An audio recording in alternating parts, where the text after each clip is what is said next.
नमस्कार दोस्तों, एक बार फिर से मैं आपका स्वागत करता हूं मेरे YouTube चैनल पर। उम्मीद करता हूं मेरे द्वारा डाले गए वीडियोस आपको पसंद आ रहे होंगे। आज मैं आपसे एक नए टॉपिक पे कुछ चर्चा करना चाहता हूं। वो टॉपिक है सेल्स। किसी भी प्रोडक्ट का प्रमोशन करने के लिए या कुछ भी आपका जो भी प्रोजेक्ट हो उसको बेचने के लिए जब भी आप क्लाइंट से मिलने जाते हैं तो कौन सी चीज़ें हैं जिनका अगर आप ध्यान रखकर जाएं, जिनको पहले से सुनियोजित करके जाएं, तो आपको सफलता मिलेगी। तो आज इस वीडियो में आप देखेंगे ऐसे 11 सिद्धांत, अगर जिनका आप पालन करें तो आपकी जो क्लोजिंग है, आपके जो सेल्स के रेशो हैं वो बढ़ सकते हैं। तो आइए इन्हीं 11 सिद्धांतों पे आज हम बात करेंगे इस वीडियो में। आज के इस वीडियो में मैं आपको ऐसे 11 सिद्धांत बताने वाला हूं जिनका अगर आप पूर्णता से पालन करेंगे तो आपकी सेल्स बढ़ जाएगी, आपके रिजल्ट बढ़ जाएंगे। तो स्टार्ट करते हैं सबसे पहले पॉइंट के साथ, अपॉइंटमेंट लेकर ही जाएं। अगर आप चाहते हैं आपके द्वारा बताया गया प्लान, प्रोडक्ट, सर्विस को अगर आप ठीक से बेच पाएं तो बहुत ज़रूरी है कि आप बिना अपॉइंटमेंट के किसी से न मिलें। अपॉइंटमेंट लेने से बहुत फ़ायदा होता है। सामने वाला पहले से तैयार रहता है आपसे मिलने के लिए। उसे पता होता है कि आप उससे मिलने उस वक्त आएंगे तो वो किसी और काम में बिज़ी नहीं रहता। और अगर बिना अपॉइंटमेंट के जाएंगे तो वो किसी और काम में बिज़ी हो सकता है, या हो सकता है उससे कोई और काम आ जाए और आप अचानक पहुंचे और वो आपको न मिले। इससे आपका समय भी बर्बाद होगा, आपका आने जाने का जो भी कन्वेंस है वो भी बर्बाद होगा। तो सबसे बेटर है आप जिस भी प्रोडक्ट को किसी को भी बेचने जा रहे हैं तो सामने वाले से उचित समय लेकर जाएं।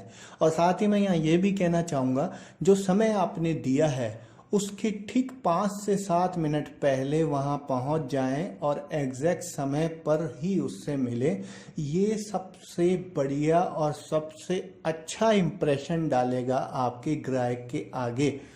वो आपकी समय की पाबंदता को देखते हुए ही ये मान लेगा कि 80% आपको सेल देनी ही है। तो जब भी आप अपने किसी कस्टमर से मिलने जाएं तो प्लीज़ अपॉइंटमेंट लेकर ही जाएं। इसके बाद जो दूसरा पॉइंट आता है वो कहता है तैयारी करके ही जाएं। हाँ, तैयारी। सेल्स पर अपॉइंटमेंट लेने के बाद जिस भी कस्टमर से आपने अपॉइंटमेंट लिया है उसकी तैयारी आपको करनी होगी, उसकी पूरी डिटेल आपको लेनी होगी, आपको उसके हर पहलू को जानना होगा, ताकि जब आप अपने प्रोडक्ट, अपने प्लान, अपने सर्विस की जानकारी उसे दे पाएँ तो आपको उसके हर पहलू की जानकारी हो।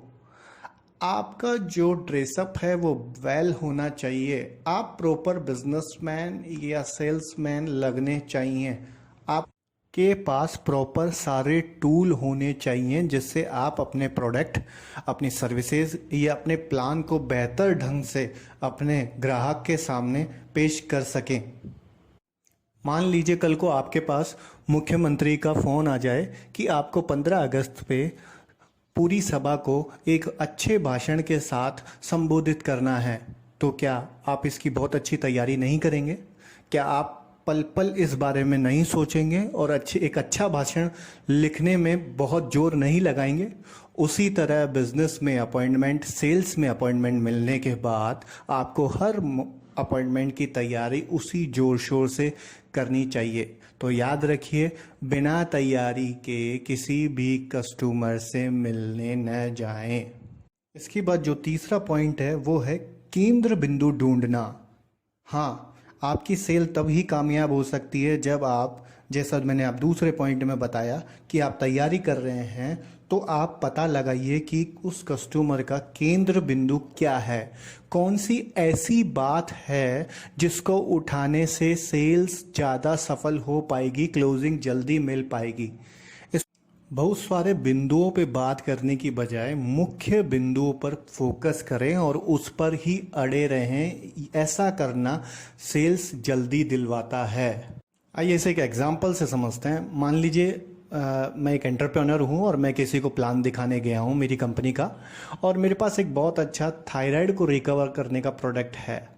तो मैं उस प्लान में प्लान से ज़्यादा, पैसों से ज़्यादा, मैं और प्रोडक्ट से ज़्यादा, या मैं विदेश टूर से ज़्यादा, नॉमिनेशन फैसिलिटी से ज़्यादा सिर्फ उस कस्टमर का फोकस 9E5 जो उसके थायराइड को रिकवर कर सकता है उस पर करवाऊंगा, क्योंकि उस व्यक्ति के लिए जो मुख्य बिंदु है अपने थायराइड को कंट्रोल करना है।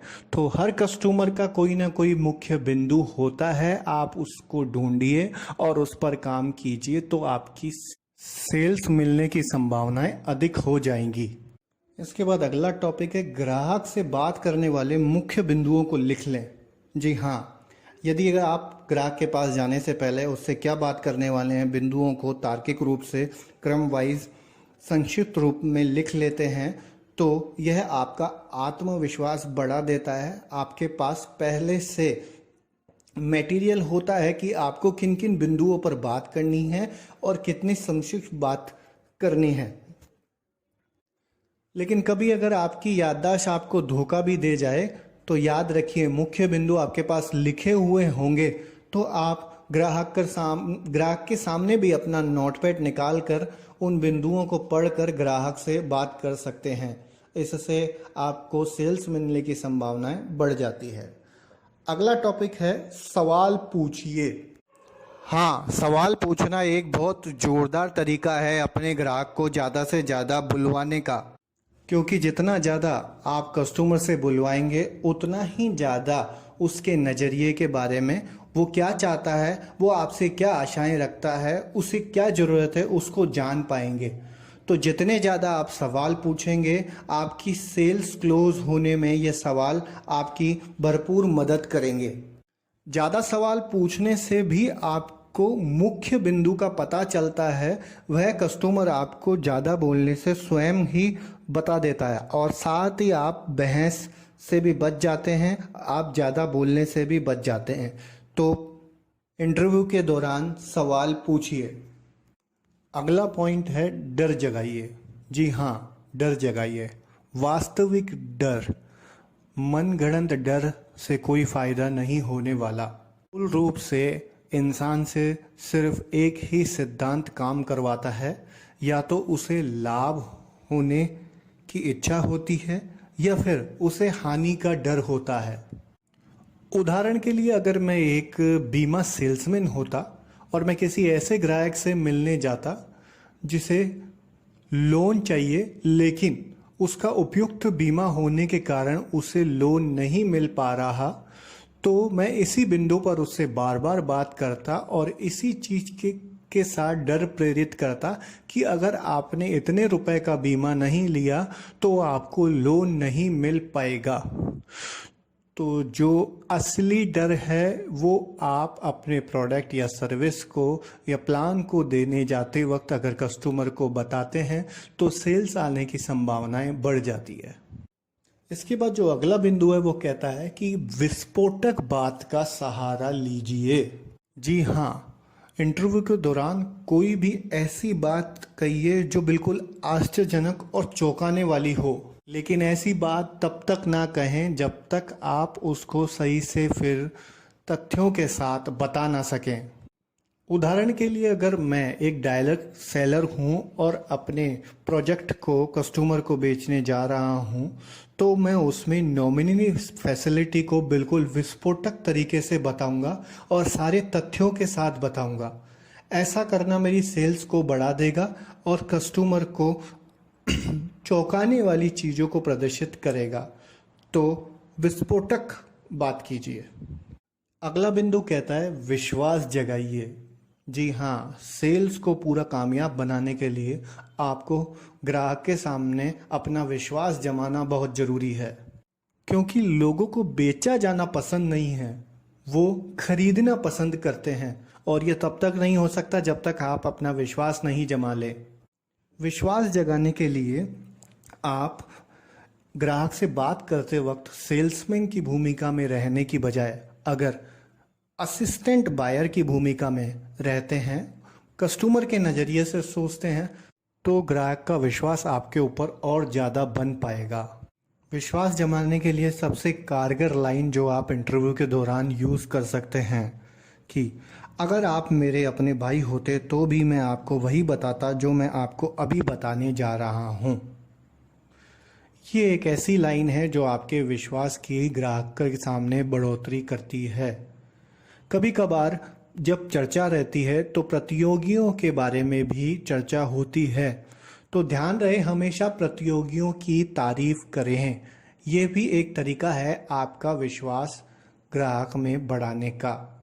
इसलिए विश्वास बढ़ाइए, साथ ही विश्वास बढ़ाने से आपको सेल्स मिलने की संभावना को भी बढ़ाइए।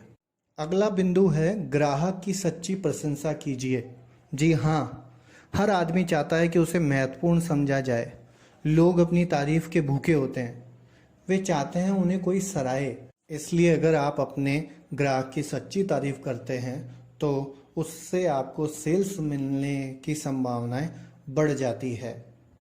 लेकिन याद रखें, बहुत अधिक तारीफ करने से बचें, झूठी तारीफ करने से बचें, सच्ची तारीफ ही करें। अगला बिंदु है क्लोजिंग की कल्पना कीजिए। जी हाँ, कल्पना में बहुत बड़ी ताकत है। आकर्षण का सिद्धांत, जैसा आप सोचते हैं वैसा ही आपको मिलता है। तो पहले से ही अपने सारे दांव जीतने की तरफ लगाइए और सोचिए कि आपको सेल्स मिल चुकी है, आप ये सेल्स कर चुके हैं। हमेशा अपना नज़रिया जीतने वाला रखिए, पॉजिटिव रखिए। ये चीज़ बहुत कारगर सिद्ध होती है आपको अधिक से अधिक सेल्स दिलाने में, और इससे आपका विश्वास भी बढ़ा हुआ रहता है और निराशा आप पर हावी नहीं होती। तो हमेशा अपनी सोच में, अपनी कल्पना में ये सोचिए कि आपका प्रोडक्ट, आपकी सर्विसेज, आपका जो भी वस्तु आप बेचने निकले हैं वो आपके कस्टमर ने ले ली, वो आपको पेमेंट कर रहा है। ऐसी बातें सोचिए, कल्पना कीजिए। आखिरी और अंतिम बिंदु है आप और आपका। जी हाँ, ग्राहक से बातचीत के दौरान आप शब्द, आपका शब्द इस्तेमाल बार बार करें। ग्राहक को एहसास दिलवाएं कि ये सब उसके लिए है, और ये दो चमत्कारी शब्द ग्राहक को पूर्ण रूप से ये एहसास करा देते हैं कि हाँ, उसके संदर्भ में ही बात हो रही है, उसके लिए ही बात हो रही है। हमें आदमी के नज़रिए से चीज़ों को देखना चाहिए, उसकी इच्छाओं, उसकी ज़रूरतों और उसकी आकांक्षाओं के संदर्भ में सेल्स के दौरान बात करनी चाहिए। ये भी एक तरीका है जिससे आप अपनी सेल्स की क्लोजिंग को मिलने की संभावना ज़्यादा से ज़्यादा बढ़ा सकते हैं। तो इन 11 बिंदुओं को ध्यान से सुना होगा और आप इन 11 बिंदुओं को अब अपनी आने वाली अगली सेल या अगले ग्राहक से मिलने में इस्तेमाल करेंगे। इसी आशा के साथ मैं अब इस वीडियो को पूरा करता हूं। उम्मीद करता हूं आपको ये वीडियो पसंद आएगा और आप इसे मैक्सिमम लोगों में शेयर करेंगे और मेरे चैनल को सब्सक्राइब करना नहीं भूलेंगे, ताकि आगे भी आपको इसी तरह के रेगुलर वीडियो मिलते रहें। नमस्कार दोस्तों, एक बार फिर से मैं आपका स्वागत करता हूं मेरे YouTube चैनल पर। उम्मीद